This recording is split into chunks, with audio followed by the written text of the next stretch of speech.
How to set up emergency contacts on iPhone, iOS 18. Hey guys, in today's video, I'm going to show you how to add or remove emergency contacts on your iPhone using iOS 18. So, make sure to watch till the end and let's get started. First, open your Health app. Scroll down to the Health checklist. Tap on it and set up your medical ID. Next, find Emergency Contacts. Tap Add Emergency Contact. Select a person from your contact list and choose your relationship. When you're done, tap Done to save your changes.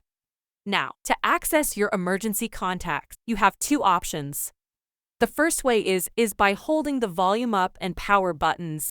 This brings up the power options, where you can call 911 or access your medical ID to contact them directly. The second way from the lock screen.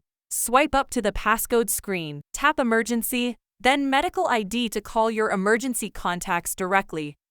And that's how you set up emergency contacts on your iPhone. Make sure to hit the like button, share, and subscribe for more tech tips. See you in the next video.